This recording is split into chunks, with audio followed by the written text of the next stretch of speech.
found me where I was and said, "Yeah, we can treat you better." Took me back home. Up to that point, I had I had made I had figured out how I wanted to be treated.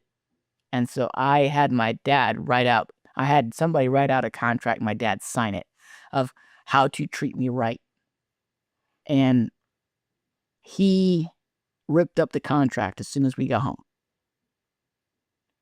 He's like, "I don't need a contract to tell me how to do things." So I said, "Well, you've just shown how much you don't care for anyone's boundaries." He's like, "'Cause I know how to treat you. I know how to treat you right." I was like, "Yeah, with abuse? That's why I ran away." I said, I might not have changed all that much, but the one thing that absolutely did change, and I said this at the age of 27 or 28, the one thing that did absolutely change is if you are abusing me, I'm going to tell other people. Because before that, he abused me, I wouldn't tell anyone.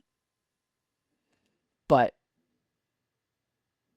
you might have noticed there's a big old gap between the age of 14 to 28. Between the ages of 14 to 17, I don't remember a whole bunch. That's how atrociously bad the physical, mental, emotional abuse was. I don't remember a whole lot from those years.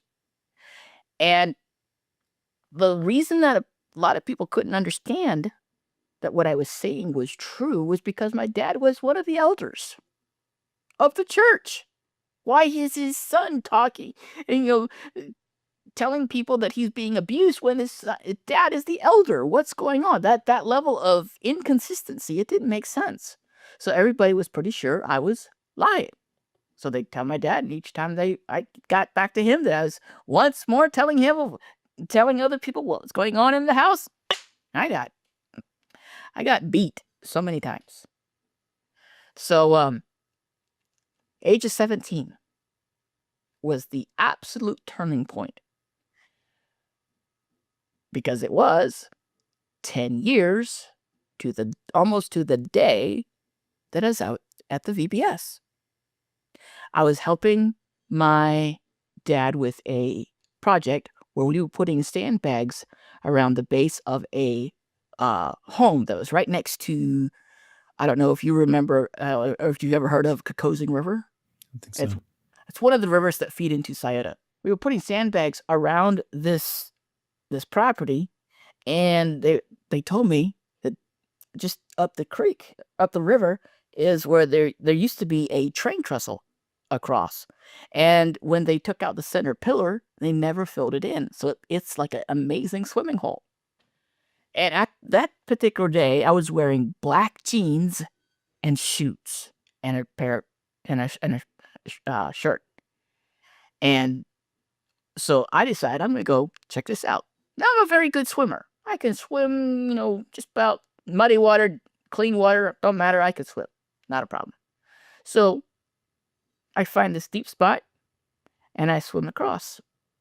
Not a problem. With shoes and pants on. Not a problem. Then I turn around and I hear splashing. I look across. Didn't realize I had been followed by this kid that couldn't swim. And now he's in that deep spot. He's going up and down, and I'm like, okay, if he drowns, and I just watch him drown, I'm gonna have issues with that. I'm gonna try to do everything I can to rescue him. So go out there, and I told him it was gonna be his boat. So I decided I'm gonna go under to push him up. I should have had lifeguard training first, but there's two other teenage boys. They were back at the house for something, and so I tried to push this kid in the water. Nah,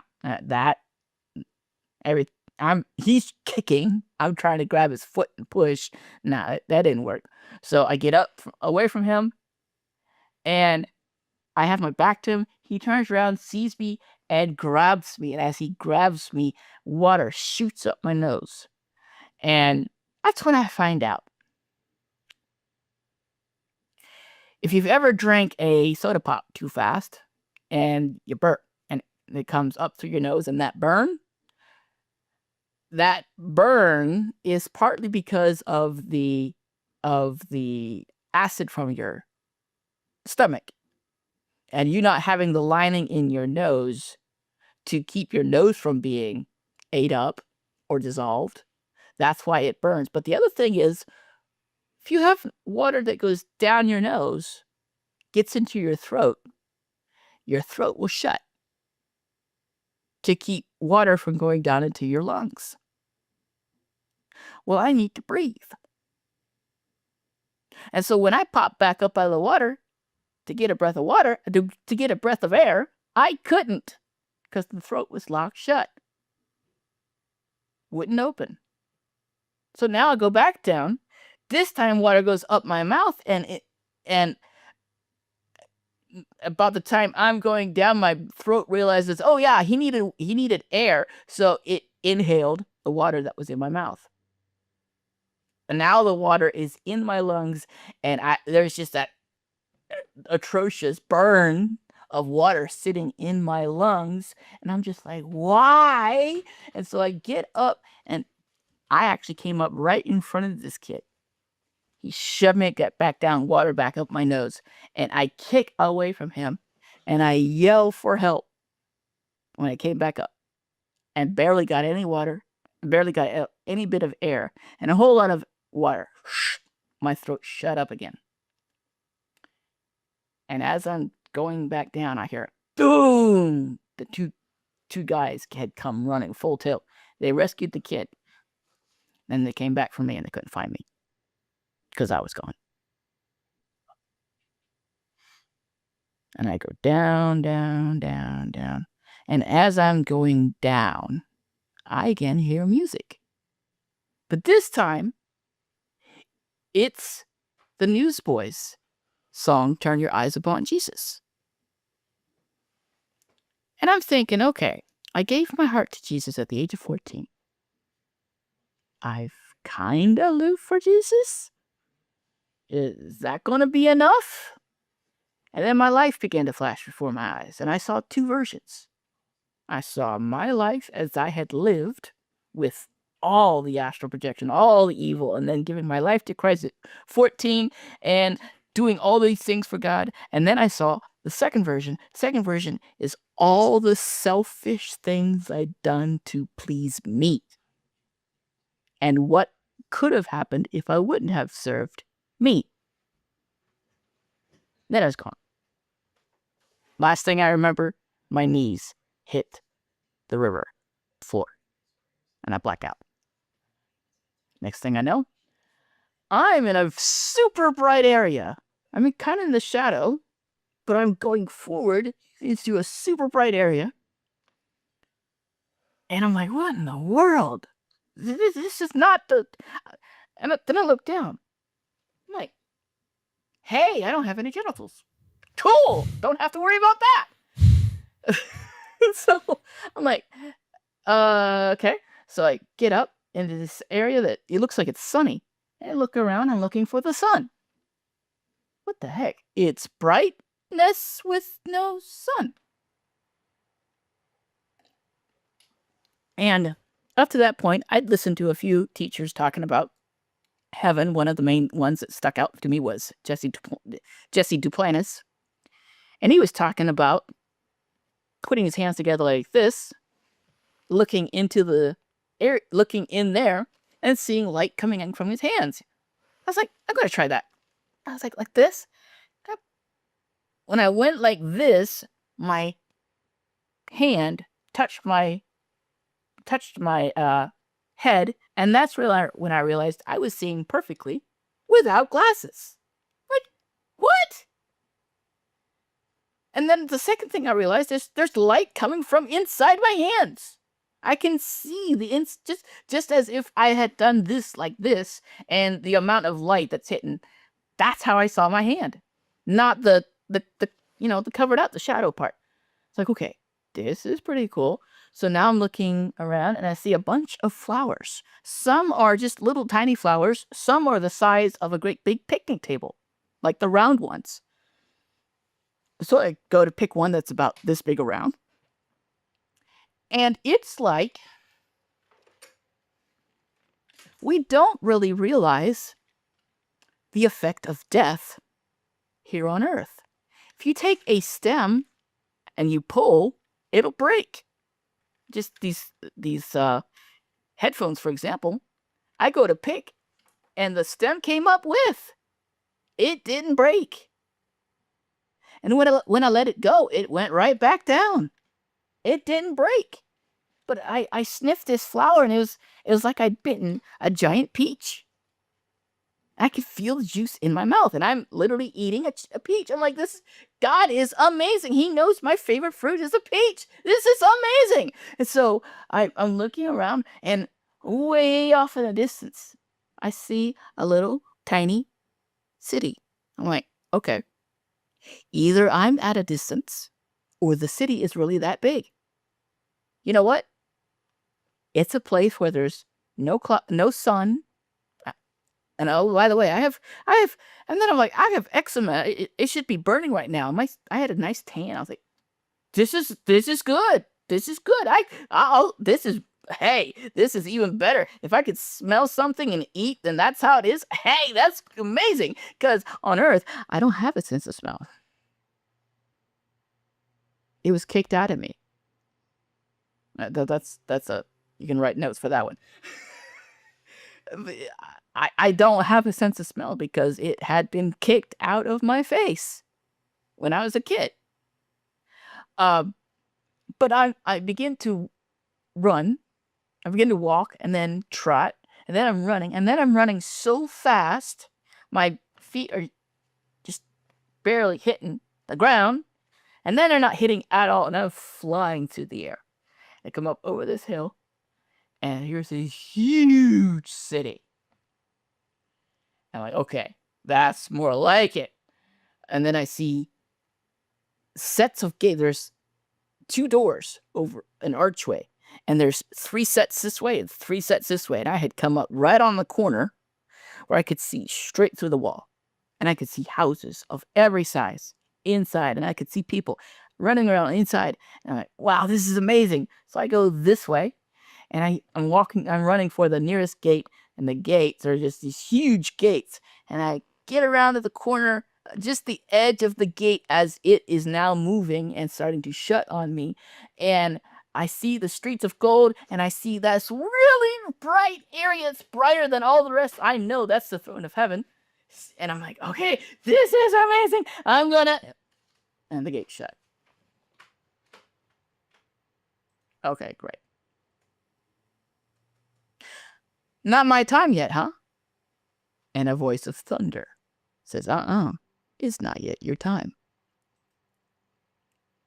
I said, it's okay. You got like a message or something? He's like, yeah. Tell my people to live in me. I thought, wait. I caught you. I heard him laugh. I said, I've read it in the Bible. I've heard people say it. It's live to you or live like you. He said, live in me. I said, show me.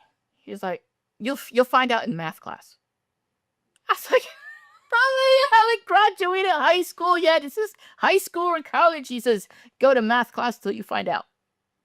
I was like, can you give me a heads up? And he just laughed. None of these hands came together. No prints in the hands. I was talking to my creator. No prints. I was literally talking to Creator God. He says, there's people who they come together and they make a connection and then they grow apart. I said, you don't want that. He's like, no, I don't want that. I said, okay. He said, then there's people who come together and then it's there. You can see that they're together. They're living like. I said, you don't want that? He says, no, I don't want that. I said, okay. He says, then there are those who they come together and they really close. I said, you don't want that? He says, I don't want that. I was like, what? He says, I want you to come and live in me so I can live in you. I was like, prayer closet! All those paintings of them putting their hands together like this. That's what it means? He's like, that's what it means. I was like, okay. Cool. Impossible. He said, really? Do you think King David did it? I was like, whew, man after your own heart. Of course he did it. He said, how about John the Revelator? Do you think he did it? I was like, huh, he came up here. He saw the great revelation. Of course. Yeah, of course. He's like, how about Billy Graham? Like, yeah, amazing evangelist. Of course. He says, what about Eleanor Basil? Now he had named my mentor. The one I just was in my church. I loved her so much. Found out many years later, that she and Billy Graham were the same age. Actually born on the same day. She lived 5 days longer than he did. But he's like, okay, what about Rebecca Miller? Now he's named my mom. I was like, I mean, you know, the times that I was astral projecting and couldn't see her because she's in concrete. Sure. He's like, well, then if all those people that I have named, you said they can live in me, that means you can live in me. All right. Okay. Question. Why is it that some people, they give your heart to God and give their heart to God, and you can see there for a bit, they actually look like they're serving Jesus, and then go somewhere else. It's like that connection and going somewhere else. He says, yes, and I will never lose them. I was like, what? He says, no one can pluck you out of my hand. I said, well, what about those who renounce? He says, those are the ones who are leaving my hand of their own choice, but no one can pluck. I was like, you're telling me that all the people who've ever made the choice, yes, I want to receive Jesus in my heart, and then they go out and live like the world, you're going to accept them? He says, yeah. I was like, I don't think so. What about, okay, the person who comes in, they connect, they kind of live like, and then they go out and they look like the world. It's like their fruits are so poisonous. He says, yes, it's because of the fertilizer. I was like, what? He said, you'll find that out in high school. I was like, great. At least there's something I know about high school that I have to look forward to in math class whenever. And he's like, yeah, you'll find it. And then I said, well,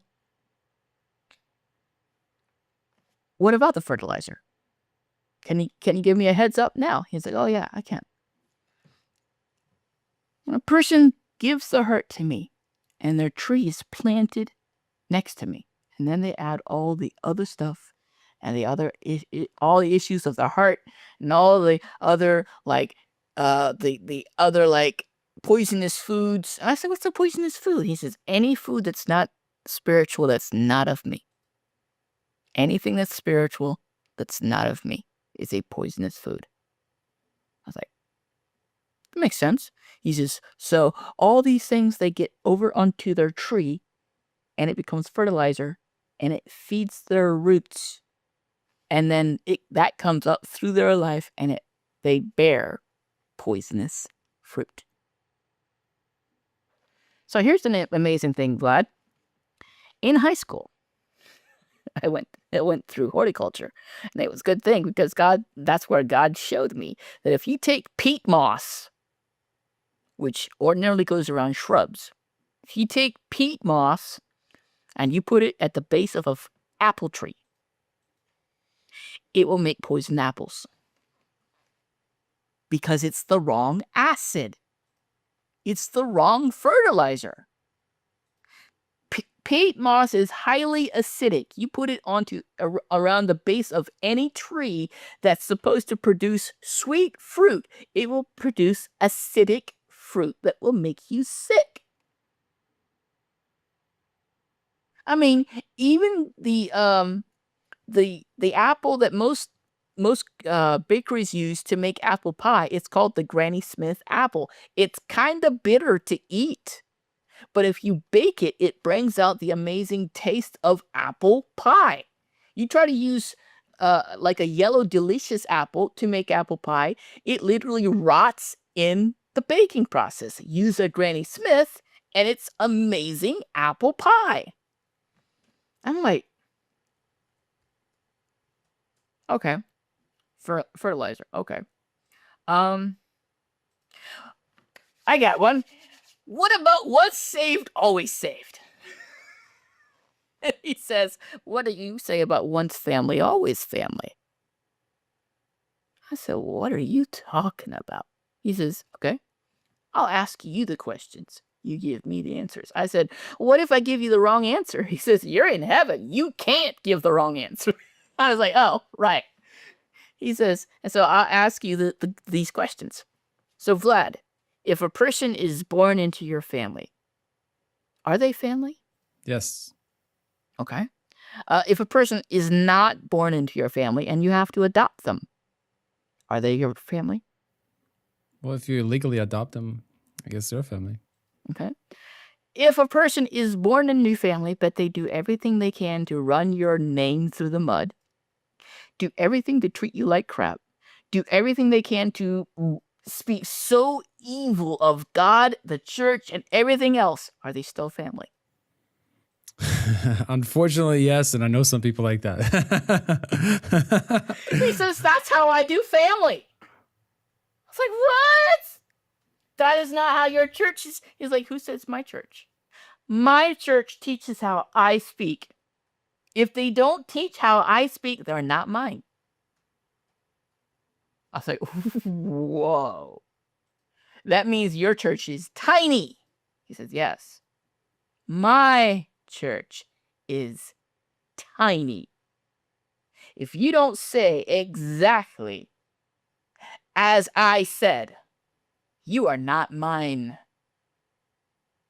I was like, well, okay, wait.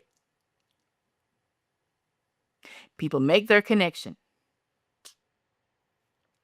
You connect, and you don't let go of them. He says, I'm going to unlock for you what church actually is. Because the way I wrote out church for my disciples is not even remotely close to how church is required to be. I said, okay, I need to go tell people. So I go back to the, where I'd come from in that little dark area, and I run. I'm going, and he's like, wait, but it's thunder. I go loud, it goes high. He goes loud, it's thunder. Wait. I was like, what? He's like, you came here without air. How are you going to go back without air? He's like, oh, right. And I hear, and all the trees around me are bowing towards heaven, even though the breath of heaven is coming, even though that breath is coming from the city of heaven. You think I have something like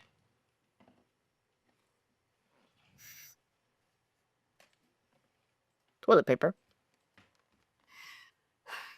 It's going to blow away. But when he blew, it folded this way. They blew towards him, not away from him. That was submission on a whole new level. And my lungs filled up. I stepped back in the water, and boom, instantly in my body. And my face is on the rocks. I go into heaven on my knees and leave the presence of God on my face. And I get a rock from the river bottom, stick it in my pants pocket, and up. These two guys looking for me. Catch me. How long was I underwater? Couple minutes? 2 minutes. That entire conversation, which when I tell it takes about 45 minutes to tell, I was gone for 2 Earth minutes. I was like, how do you know it's 2 minutes? They said, we are trained for competitive swimming. We know how to count seconds even if we're underwater. And I said, well, what were you doing? And said, we were looking for air bubbles and we couldn't find any. And then the one kid's like, how in the world do we not find any air bubbles? And all of a sudden, 2 minutes later, can you hold your breath? I was like, not that long. And he's like, how in the world do you go down, trick us, and then come up 2 minutes later? I said, listen, guys, I went down without air. I came up with air. What idiot goes into water without air and comes up with air? And like, okay, well, where'd you go? And I said, I went to heaven. But there's one kid on this, and a kid on this side, and one kid on this side, and kid on this side is talking to his friend over here. He says, heaven and Jesus and the Bible and all these things you keep talking about, but you won't invite me to your church. Why won't you invite me to your church? And the kid on my left says, I thought you'd laugh at me. And I grabbed him.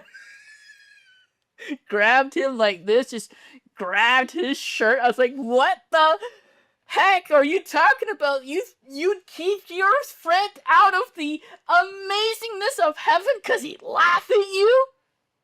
Are you nuts? And then the friend guys on this side like, whoa, you don't have to choke him out or nothing. And I said, listen, I lead you to Jesus right now. Let him in a salvation prayer while we're still hanging on to the side of the of the little outcropping of rock. Led him to Christ right then and there. And then I began to have nightmares. And I'm in my bed, and I'm at the bottom of the pool, and I can't move, and I was, and then sit up, and I'm like, God, you gotta help me. This is mean. And he's like, okay. So next time I'm having that dream, I'm like, God help me. And for the first time ever, I see one of my guardian angels pulls out his sword, taps me on the shoulder with just the point of it, says, hey, idiot, wake up. You're dreaming. Wake up. That was the end of the nightmares. And I was like, okay, that was amazing. And then I get to thinking, my body did not have life, and God gave it life. Oh, wait a minute. This is pretty big. Wow. So I begin to tell a bunch of people about this heaven experience, and so many people want to know, what acid was I smoking? My dad was convinced. There goes my son lying again. He's saying all this amazing things, even though it kind of matches up with the Bible. He's saying all these amazing things just to get attention. He's lying again. So, at the age of 23, I decided I want to have a girlfriend. My parents are like, you can't have a girlfriend. You're not ready for a girlfriend. I get a girlfriend anyway. And I find out really fast why I'm not allowed to have a girlfriend. I was in no ways prepared to have a girlfriend. And the level at which it became physical was real fast. And at one point, she came to tell me that she was pregnant. I was like, oh, great. I get to be a dad. And I don't even know why my dad is my dad, because it's like he can't be a dad, so how can I be a dad? And I'm just... A couple days later, she tells me I had a miscarriage. On the one hand, I'm relieved. Okay, I don't have to be a dad. On the other hand, I'm like, something died. It didn't have the chance to breathe this earth air, but it died? And I began to think about, well, if all of this is happening, and God doesn't kill, That means something else is killing. So I start to ask her some questions about her family. Come to find out, her father hated her immensely, to the point that he married a woman using his first and last name, and then he married the woman's sister using the middle and last name. So he is effectively married to 2 women.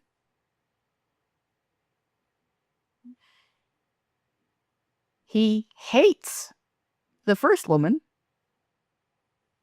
but doesn't want to pay child support, so he doesn't actually divorce her. He separates, but he's still married on paper, and that's this girl's mother, who hates this relationship. So when this girl was just very